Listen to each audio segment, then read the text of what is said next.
Hello everyone, I'm Sweetie and welcome back my channel Study Tutorial 99।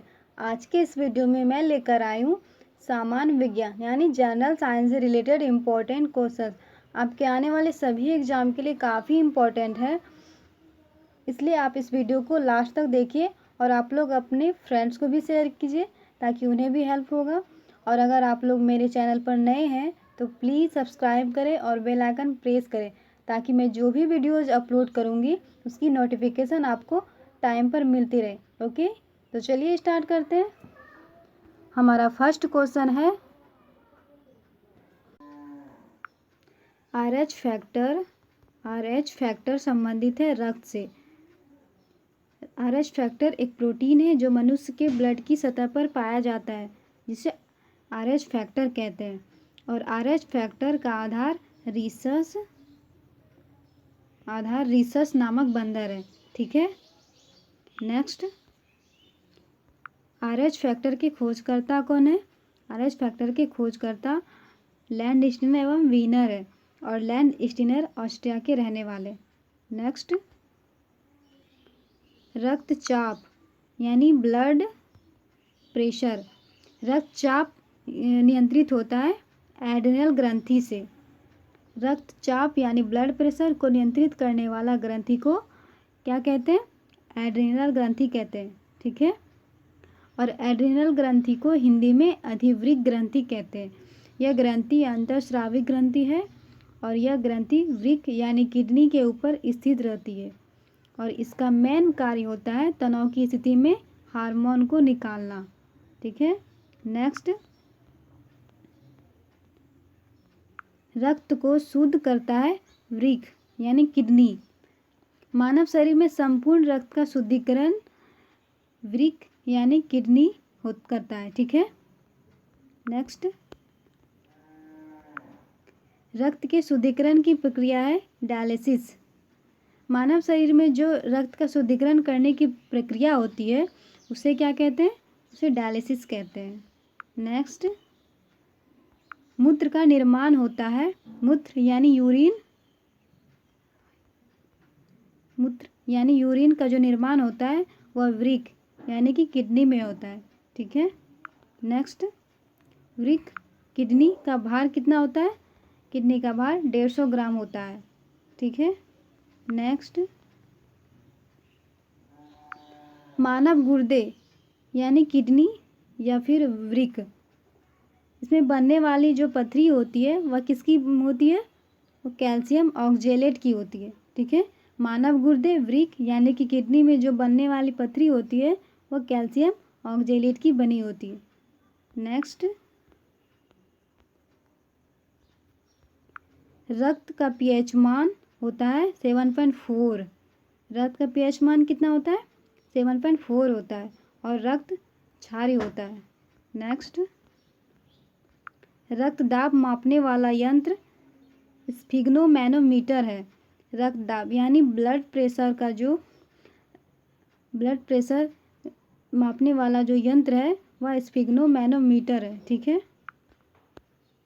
Next, सर्वप्रथम रक्त परिसंचरण तंत्र का अध्ययन किया था।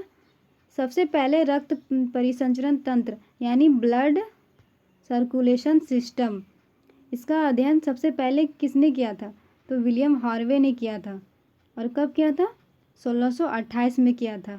ठीक है, नेक्स्ट,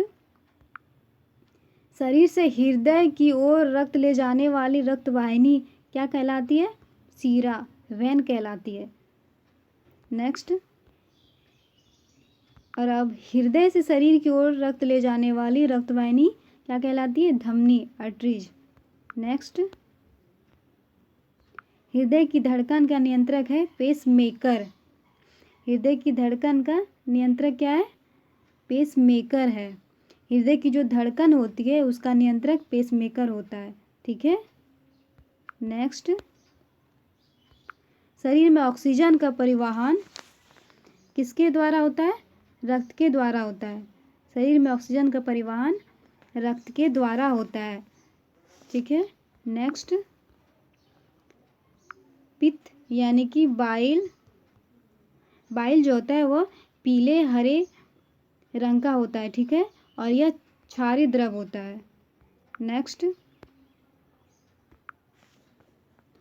पित्त यानी कि बाइल का पीएच मान कितना होता है? 7.7 होता है और पित्त जो है वह क्षारीय होता है। नेक्स्ट, पित्त स्रावित होता है यकृत द्वारा। पित्त किसके द्वारा स्रावित होता है? यकृत के द्वारा। भोजन के बाद पित्ताशय से जो पित्त स्रावित होता है वो पाचन में सहायक होता है और यह पित्त यकृत द्वारा स्रावित होता है। ठीक है। नेक्स्ट, यकृत यानी कि लीवर में भविष्य के लिए भंडारित रहता है विटामिन ए। मानव शरीर के यकृत यानी लीवर जो है वह विटामिन और खनिज का भंडार है। खनिज का भंडार यानी कि स्टोर है। ठीक है। और इसलिए भविष्य के लिए लीवर में विटामिन ए भंडारित रहता है। ठीक है। भविष्य के लिए क्या भंडारित रहता है? विटामिन ए भंडारित रहता है। ठीक है। नेक्स्ट, पित्त बाइल जमा कहाँ होता है? पित्ताशय में। पित्त यानी बाइल वह पित्ताशय में जमा होता है। ठीक है। नेक्स्ट, हाइड्रोफोबिया रोग होता है कुत्ते के काटने से। हाइड्रोफोबिया और रैबीज ये बीमारी विषाणु से फैलने वाला खतरनाक बीमारी है। यह बीमारी कुत्ते, बिल्ली, सियार और भेड़िए के काटने से होता है। इस बीमारी से ग्रसित जो रोगी होता है उसको जल से डर लगता है। उसको किससे डर लगता है? जल से डर लगता है। और इस रोग के कारण रोगी का तंत्रिका तंत्र यानी नर्वस सिस्टम क्षतिग्रस्त हो जाता है। ठीक है। नेक्स्ट, हाइड्रोफोबिया रोग होता है विषाणु द्वारा। हाइड्रोफोबिया और रैबीज जो है वह किसके द्वारा होता है? विषाणु द्वारा। नेक्स्ट, विषाणु यानी कि वायरस की खोज किसने की है? इवानोवस्की ने की है। और इवानोवस्की कहाँ के रहने वाले हैं? रूस के रहने वाले। इन्होंने वायरस की खोज कब की थी? 1892 में की थी। नेक्स्ट, विषाणुओं का अध्ययन है वायरोलॉजी। विषाणुओं का अध्ययन क्या है? वायरोलॉजी। विषाणुओं के अध्ययन के विज्ञान को वायरोलॉजी कहते हैं और इसके अंतर्गत किसका अध्ययन किया जाता है? विषाणुओं का यानी कि वायरस का अध्ययन किया जाता है। ठीक है। नेक्स्ट, रानीखेत बीमारी फैलती है किसके द्वारा फैलती है? वायरस के द्वारा। रानीखेत बीमारी वायरस के द्वारा फैलती है। यह बीमारी वायरस यानी विषाणु द्वारा फैलने वाला रोग है जो घरेलू पक्षियों जैसे मुर्गी और अनेक जंगली पक्षी के प्रजातियों को प्रभावित करती है। ठीक है। इस बीमारी के वजह से पक्षी 2-3 दिन में कमज़ोर हो जाता है। पक्षी क्या हो जाता है? कमज़ोर हो जाता है और इसके वजह से मृत्यु की संभावना भी अधिक ज़्यादा रहती है। रानीखेत रोग सबसे पहले उत्तराखंड के रानीखेत में देखा गया था, इसलिए इस बीमारी का नाम रानीखेत रख दिया गया है। ठीक है। नेक्स्ट,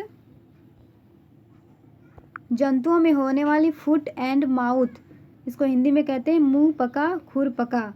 यह जो रोग होता है किसके कारण होता है? विषाणु के कारण यानी कि वायरस के कारण होता है। ठीक है। जंतुओं में जो फुट एंड माउथ रोग होती है यह वायरस यानी विषाणु के कारण होता है। फुट एंड माउथ रोग को हिंदी में मुंह पका या खुरपका रोग कहा जाता है। ठीक है। यह रोग अत्यंत संक्रामक और घातक रोग है और यह रोग जो है भैंस, भेड़, बकरी, सुअर आदि पालतू पशुओं और हिरन आदि जंगली पशुओं को होता है। ठीक है। नेक्स्ट, कवकों यानी कि फंगस के अध्ययन कहलाता है माइकोलॉजी। कवकों के अध्ययन के विज्ञान को माइकोलॉजी कहा जाता है। इसके अंतर्गत कवकों का अध्ययन किया जाता है। ठीक है। इसके अंतर्गत कवक का अध्ययन किया जाता है। नेक्स्ट, शैवालों यानी कि एल्गी का अध्ययन कहलाता है फाइकोलॉजी। शैवालों के अध्ययन के विज्ञान को फाइकोलॉजी कहा जाता है और इसके अंतर्गत किसका अध्ययन किया जाता है? शैवाल का अध्ययन यानी कि एल्गी का अध्ययन किया जाता है। ठीक है। नेक्स्ट, शैवालों की कोशिका भित्ति बनी होती है, किसकी बनी होती है? सेल्यूलोज की बनी होती है। शैवाल की जो कोशिकाओं में सेल्यूलोज की बनी कोशिका भित्ति पाई जाती है। ठीक है। शैवालों की जो कोशिका भित्ति बनी होती है वह सेल्यूलोज की होती है। नेक्स्ट, जीवाणु यानी कि बैक्टीरिया की खोज किसने की है? ल्यूवेनहॉक ने की है। और ल्यूवेनहॉक ने कब की है बैक्टीरिया की खोज? 1683 में की है। ल्यूवेनहॉक कहाँ के रहने वाले हैं? हॉलैंड के रहने वाले हैं। ठीक है। So everyone, thanks for watching this video. अगर आप लोगों को मेरा वीडियो पसंद आया होगा तो प्लीज़ लाइक शेयर सब्सक्राइब कीजिए।